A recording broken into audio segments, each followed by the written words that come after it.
pigmentation, we probably don't have very much in common. Susan was born in England. Other than her pigmentation, we probably don't have very much in common.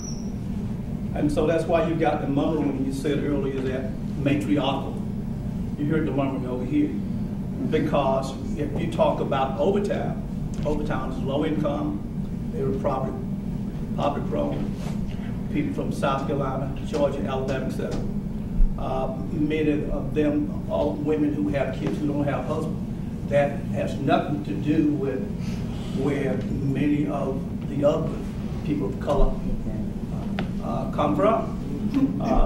Many people who were born in Central and South America, they were born in a country where their people became presidents, ambassadors, presidents of banks, rich entrepreneurs. Racism was not a problem. It was more of a class type situation. You come here, boom, all of this. My point is that as people of color, we're very complicated, we're very diverse. When you try to stereotype us or put us, it does not resonate. It's not us. Can I ask you a question? And often we begin to get caught up on that. But I want to get to my point, is that I keep saying, when will we as individuals be able to look beyond this? When are we going individually? We have to speak individually. But it's an individual thing. When am I, when are you, when are we going to be able to look beyond color? To see people as they really are, for what they really are, what they bring to the table. We don't need to focus on the color of either Trayvon or George. We don't need to focus on that particular race. We don't need to talk about racism. We don't need to talk about discrimination. We need to begin to look beyond those particular things to talk about right and wrong. Then we'll begin to calm down and wait and focus on making sure the system works. Whether you're rich or whether you're poor, no matter where you came from, no matter what you have been, make sure the system works. But when do we as individuals begin to take the initiative, first to look beyond a person's color and race and gender and all that other stuff? Because it clogs the system. And we get back to the McDuffies, and we get back to the OJs, and we get back to a host of other stuff that don't do anything to move us where we should be and where we need to be. All right, Rhonda and then Susan. Susan, you go first. I don't know. Sorry, Dorothy. I agree with you wholeheartedly, Dr. Bones.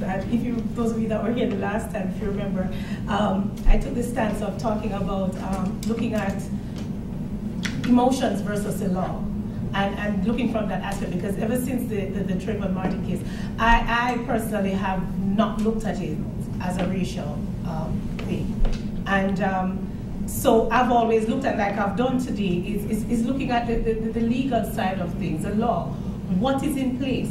How is it implemented? Because that is what's going to make the difference. You know, they say the law is blind, but justice isn't. And so as things go on, and as I use the two examples that I used today, Marissa and Trayvon, they're both looking to cry. The individuals in these cases are looking to cry, looking for this law to help them through the situation. But because it's so unclear and it is used, it's like it's interpreted depending on who the person is or whatever. This is where the injustice comes in. We just need, things need to be tight, things need to be clear, and the same thing is implemented across the board. And this is where you don't have that cry of, then you wouldn't have the cry of injustice and inequity, because regardless of color, class, or creed, the same thing would have been implemented, and the same process would have been followed, and things would stand. So my thing has always been about the law, and where do we go with that? And I think we have a responsibility as educators, as people of the public, to look at these things and try to make that difference. Sometimes we look at these things as, oh, they're way above us, or we don't make those decisions. But we're the people who put the people in place who make the decisions. So we have to, it starts from that level, and we have to ensure that we take responsibility, and we look into these things and go forward. Okay, Rhonda, Robert, and Diane. I appreciate your comments about how diverse the black community is. And I'm often very sensitive to this because when the word white is used, I find myself thinking, am I supposed to identify with that? I don't know if I really even identify with that. I don't know what these people are talking about. So it's difficult across this space to appreciate what does it mean to be white? Who the heck knows your backgrounds from European ancestry to ancestry all over the world? You know, there isn't a commonality among whites either, but I can appreciate as much as I can jump into what it would be to be black in America over the past 100 years. I can understand the perception of white as a group. I can really understand that perception, but in the group, I don't relate. Having said that, I think what happens with the idea of getting to justice for any one of us, getting to justice probably is righting a wrong that could be 50, 100, or 200 years old. And so we don't really appreciate that the way we're looking at it is with a historical lens we're not even mindful of. And so we're very slow to move the boat. It seems as though humankind is this gigantic boat in a big sea, and we have a very hard time turning it. And I appreciate the comments that having a black man in office, there's extraordinary people in leadership, and then there are ordinary people with ordinary lives. And the next day, the issues for everyone in this country remain the issues that people are struggling with. And the media hype of something like that, for many of us, probably distorted what we thought the next day reality would be for a black person, whoever we were. So that's my response. Two comments. One about social justice. I agree with what is right doesn't necessarily mean what is legal. They don't always dovetail, and we'll see that. And number two, I would like to move beyond that. This is not a race issue, and that this is a universal ethical fair treatment under the law. But the fact remains that, Ralph, you and I could go to a street in New York and hail a cab, and they may not stop for you, and they will stop for me. And that, I feel, I could be a crack addict, I could be a heinous criminal. And the fact remains that that cab driver is making that decision as a society member solely based on race, on our appearances. So yes, I would like to move beyond it. And I'm stealing that metaphor from Cornel West, his book Race Matters, which came out in the early 90s. And Cornel West, who's one of my heroes, not just because he's an African American, but as an intellectual, those of you familiar with me, he always wears a suit. And he wears a suit for that matter because he's trying to get a cab in New York. And still, to this day, he wrote that in '93, I think, and now it's 2012, and he still speaks that he has a hard time getting cab drivers to stop. So why is it that I have to surmise it's race? And why are some of those examples I gave you about President Obama? I have to conclude that the treatment is because of the race.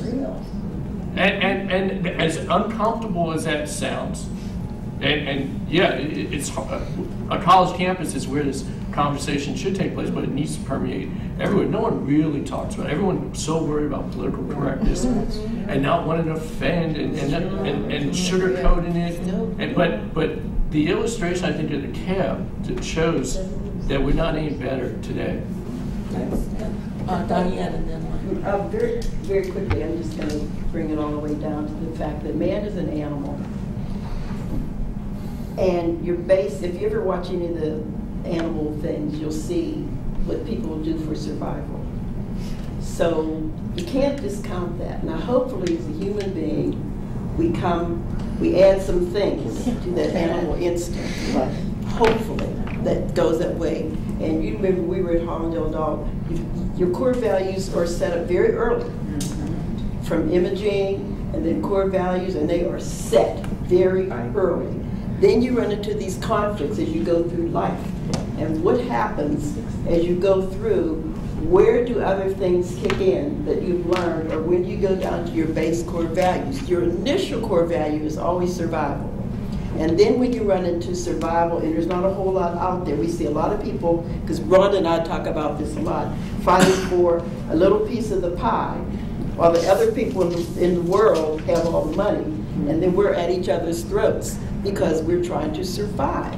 And when you're into survival, then sometimes you're not sure. It goes back to your core values that are shaped very early and what is going to make you react in certain things. And so a lot of our misunderstanding of the discussion of why somebody did that and why somebody didn't and why we don't really know. Ben brought this up initially in the first presentation of who is that person, who really is that person, and are they a racist? But when you look at the things like the taxi cab and all those other things, the bottom line is the taxi cab driver is looking at his survival. And he thinks that if he picks up this black man, there may be a problem. It goes back to his core values of, it's not like I'm racist. It's like, I'm afraid to pick up this man. It's going back to that whole sense of survival. So I'm not saying much more because I don't think I'm saying anything on the show.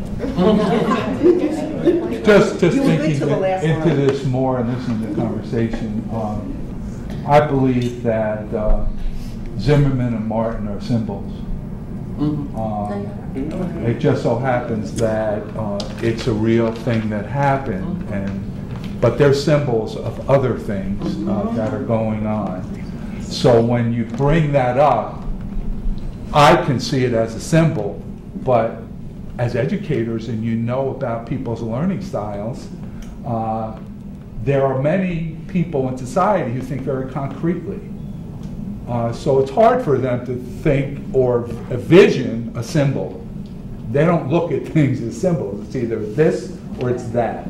So I bring that into it. Black and white is a metaphor for many factors. So when it's brought up, I think you have to define that so that you don't get the concrete thinkers thinking, well, it must be the color black of your skin and your color is white, and so, you know, but it comes down to issues like that. Now, action needs to be taken, okay? We're talking, but I believe what gets done is acted upon. So if every one of us were to do things in a certain way towards each other or whatever, other people see us. So you hope that each one of us cause and effect. Okay? That each one of us causes an effect, and we go out there and we do those things and let people see what we're doing. Unfortunately, a lot of our kids grow up without those kinds of models, that people model as behavior. They don't have it in their pocket or their wallet or their purse. Nobody put it in there because it was never talked about. In many socioeconomic situations, I'm not worried about black and white or symbols or whatever. I'm hungry. But so the action needs to be taken by people like us to demonstrate those actions that need to be taken. We could talk till we're blue in our face until people see us walk the talk. Right.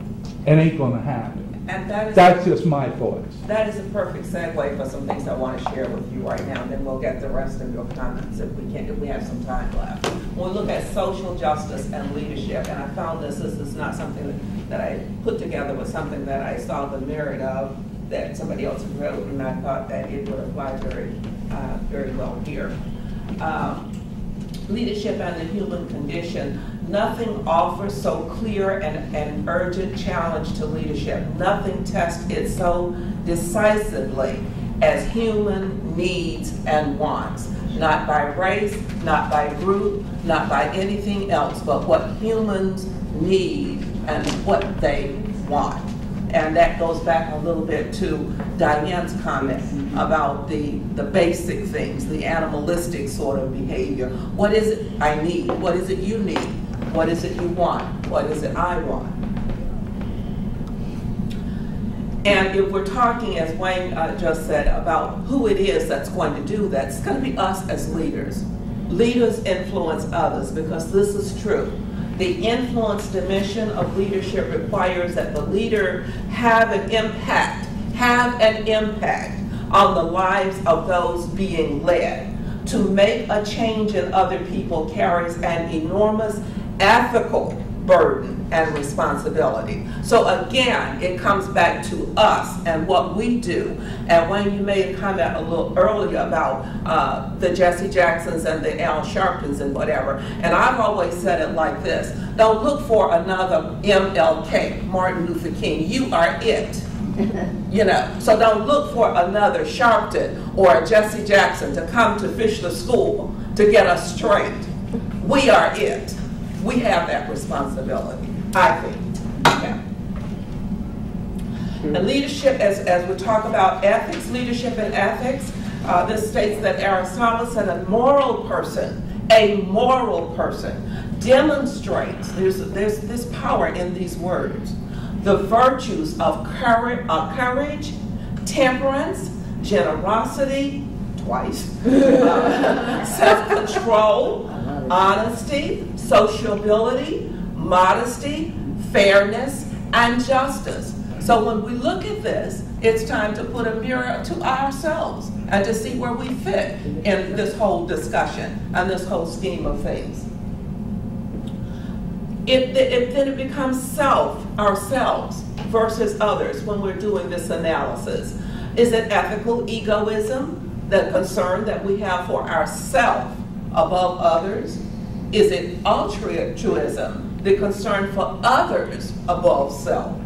Or is it the good model, the parable of the Good Samaritan? Do we all know the parable of the Good Samaritan? Yeah. So you know what we're talking about there. Okay. If you don't, go to Luke 10. Okay. And so we're at a stage in our lives where we need transformational leadership. And what is that about? There's an emphasis, if we have transformational leadership, an emphasis on the followers' needs and values and morals. And there is an attempt to move followers, this is a big one, move followers to higher standards of moral responsibility. That takes effort. That takes an effort, a concerted effort on our parts. The responsibility of leaders to help followers access their own values and needs in order to raise them to a higher level of functioning, to a level that will stress values such as liberty, justice, and equality. And then you're going to say, whose liberty, justice, and equality? But we didn't just fall off the turnip truck. We know what that means. We know what it means to us. We know what we're comfortable with, and we know how we're impacting others. We got a conscience, per se. Okay? And so then there is a list of 5 principles of ethical leadership.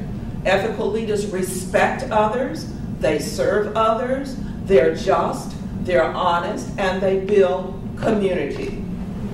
Issues of social justice show that at some point on small and great levels, this is it, this is underscored, leadership has failed to be ethical.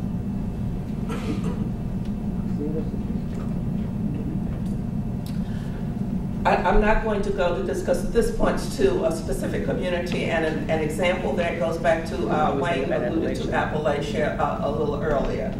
And then somebody, I think it was Ralph said this earlier, someone said this earlier, crisis situations get reactions from us.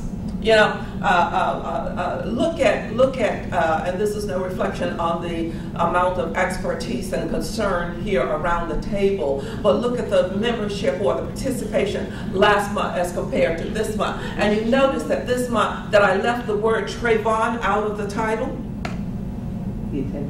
And I did that on purpose. Trayvon brought people in this room, just the name, just to see what we were going to say and where we were going to be. Right. When I leave that out and leave the responsibility and put the spotlight on ourselves and everything, where are we? So when social structures are in disarray, leadership can happen in 2 ways. It can be charismatic, like a savior. While initially very appealing historically, these often bring further oppressions. No matter how altruistic their initial intentions may have been, like everyone loved Hitler at first, And so rather than top-down approaches, the leader should be concerned with the development of distributed intelligences as human assets in order to multiply requisite variety and enable the organization to learn and adapt at the most basic levels. I'm going to go through this too. Reasons for low participation among the poor. Feelings of helplessness, victimization, weak ego structure, low impulsive control, fatalism, a present orientation with little ability to defer gratification, lowered sense of self-efficacy. These combine with the external social malaise leading to high levels of internal and community stress that serves to diminish motivation and leads to self-destructive coping mechanism, malaise, and lack of trust.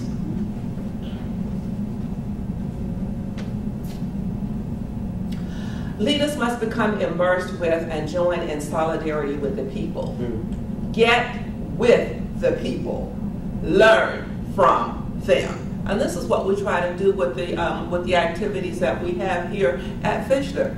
We try to reach people, we try to learn from people, because there's a lot to learn. And let them teach you about their contextual realities and needs. And we saw this no clearer than when we've had these month-by-month heritage celebrations. I dare say that at every one of them, some of us learn something. So it's about learning about people. And when you learn more about people, you can value them more. So, emphasizing the needs of people, for people to take responsibility for their own lives and community. Failure to do this promotes a victim mentality and paternalism. People develop hope if they feel like they are part of the process. Hear us, Fischler. People need to feel like they are part of the process, that they matter, that they can make a difference, etc. People lose hope when they lose control over their different situations. I know we're speaking to the choir. Okay, just a couple more here. I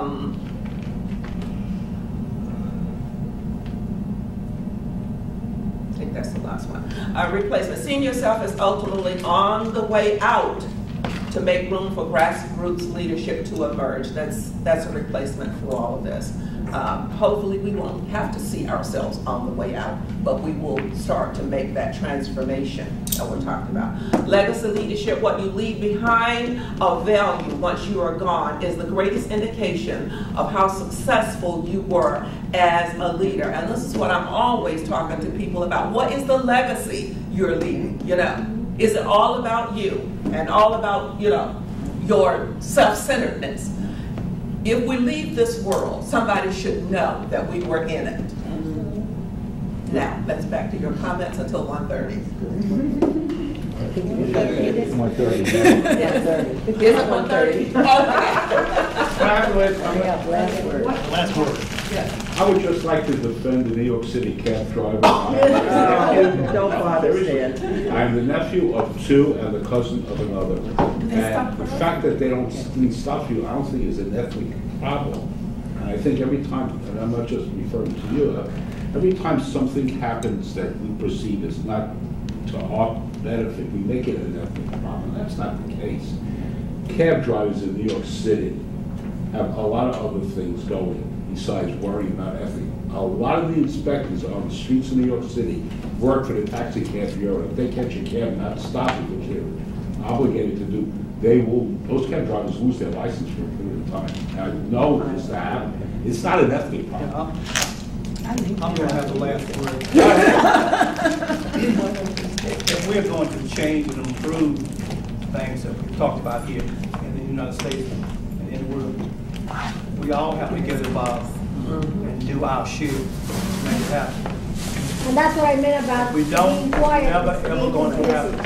We have to get involved and do our individual fair share so that we can have a legacy to pass on and say, hey, I did my part. I believe things are looking better. We're moving ahead. Let's at this time thank again our panel. And I want to thank all of you because all of the comments that came out today were very pertinent, very on task. We need to keep the discussion going, okay? Please come back to these sessions to help us, to help one another. Thank you very much. Have a great day.